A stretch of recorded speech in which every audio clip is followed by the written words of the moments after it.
Hello everyone, welcome to another important session of a government scheme. आज हम discuss करेंगे startup India initiative और ये आज का सेशन हाईली रेलेवेंट होगा from the mains perspective too. So without wasting any time let's start. Startup India initiative 9th anniversary, ठीक है। 9 साल पूरे हो चुके हैं हमारी इस स्कीम को लॉन्च हुए। कब लॉन्च हुई थी? 16 जनवरी 2016 को। ये डेट अच्छे से याद रखना। This scheme is managed by Department for Promotion, Industry and Internal Trade।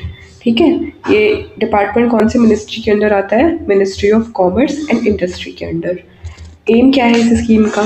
तो बेसिकली इनकरेज करना है न्यू बिजनेसेस को and create a supportive environment for innovation and entrepreneurship. ठीक, बेसिकली स्टार्टअप इकोसिस्टम को बूस्ट करने के लिए ये इनिशिएटिव लॉन्च हुआ था। Core features of the startup India initiative, ठीक है। कोर फीचर्स देख लेते हैं हमारे इनिशिएटिव का। पहला फीचर है ease of doing business. The process of starting a business is simplified. ठीक है, जिस इनिशिएटिव के आने के बाद से प्रोसेस जो था स्टार्ट करने का बिजनेस वो सिंप्लीफाई हो गया। Self certification allows a startup to avoid too much of red tapeism. ठीक है, रेड टेपिज्म क्या होता है? देखो, excessive and unnecessary government regulations होती है, उसे रेड टेप कहते हैं। तो सेल्फ सर्टिफिकेशन से क्या हुआ, हम अवॉइड कर सकते हैं excessive and unnecessary government regulation. There is a single window clearing system to reduce delay. Single window clearance system क्या होता है? एक ऐसा पोर्टल जहां से सारे डिपार्टमेंट्स के अप्रूवल और क्लियरेंस एक ही जगह से मिल जाए, उसे क्या कहते हैं? सिंगल विंडो क्लियरेंस सिस्टम कहते हैं। ठीक, इससे क्या होता है? डिले नहीं होता है। चलो, दूसरा फीचर क्या है? Tax benefits. Eligible startups get tax exemptions for 3 consecutive years. ठीक है, लगातार 3 साल तक आपको टैक्स एक्सेम्पशंस मिलते हैं इस इनिशिएटिव के under. This helps new businesses save money और ग्रो फास्टर। ठीक है, इससे क्या होता है? बिजनेस अपना पैसा भी बचाते हैं और जल्दी ग्रो करते हैं। तीसरा फीचर है funding support. The fund of funds for transfer funds for startups is a 10,000 crore fund that helps early stage startups get funding. ठीक है, एक फंड क्रिएट किया गया है जिसका नाम है funds for startups.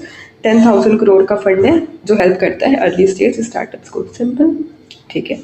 This fund is not directly given to startups but is used to support investors who then fund startups। ठीक है, डायरेक्टली स्टार्टअप्स को इसका पैसा नहीं दिया जाता है। ठीक है, ये फंड क्या करता है? इन्वेस्टर्स को सपोर्ट करता है, फिर इन्वेस्टर्स अगेन स्टार्टअप्स को फंड करते हैं। Next, sector specific policies, special rules and support for industries like biotechnology, agriculture and renewable energy to boost growth in these areas। Okay, अब फ्लैगशिप स्कीम्स देख लेते हैं under startup India. Flagship schemes क्या होती हैं? जो स्कीम्स अटमोस्ट इंपॉर्टेंस रखती है अंडर द गवर्नमेंट, उन्हें फ्लैगशिप स्कीम कहते हैं। पहली फ्लैगशिप स्कीम है startup India seed fund scheme. ठीक है, provides financial help to early stage startups, supports activities like developing prototypes, testing products and entering markets। Understood?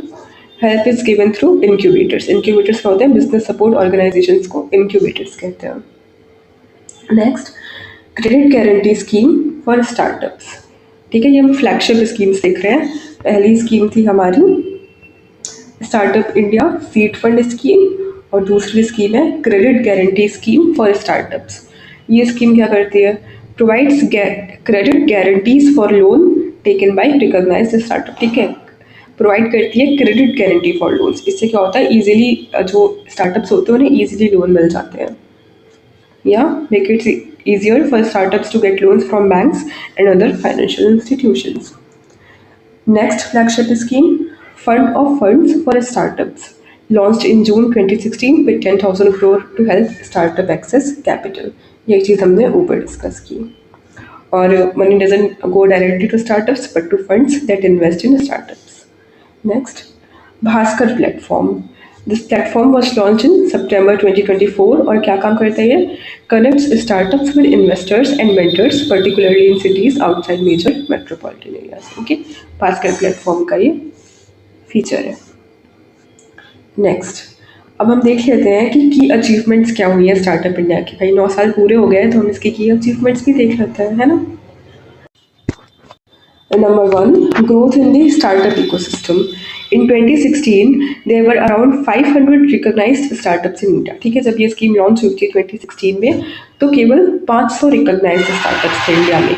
Now there are over 1.59 lakh startups, making India the third largest startup hub in the world. ये points आप directly mains answers में लिख सकते हो कि जब ये scheme launch हुई थी तो 500 थे और अब कितने हो गए हैं? 1.59 लाख स्टार्टअप्स हो चुके हैं. ओके, या moving ahead. Job creation. More than 16.6 lakh direct jobs have been created. ठीक है, मेजर जॉब सेक्टर्स क्या है? आईटी सर्विसेज में 2 लाख जॉब्स, हेल्थ केयर में 1.47, एजुकेशन में 90,000 jobs. Support for women entrepreneurs. 73,000 startups इसमें ऐसे हैं जिसमें कि एटलीस्ट 1 विमेन डायरेक्टर है. ये पॉइंट भी आप नोट कर लो, डायरेक्टली आप लिख सकते हो आंसर्स में कि क्या कर रहा है ये, विमेन एंटरप्रेन्योर्स को भी सपोर्ट कर रहा है. Increasing role of women in startup world. Sectoral growth. Startups in fields like fintech, edtech, health tech, and e-commerce have grown rapidly. Successful companies like Zomato, Nykaa, and Ola have changed the job market and industry landscape. So yeah, that's all. Thanks for watching. आपको ये session कैसा लगा? Please comment करके बताइए. And please do like, share, and subscribe our channel. Thank you. Bye bye.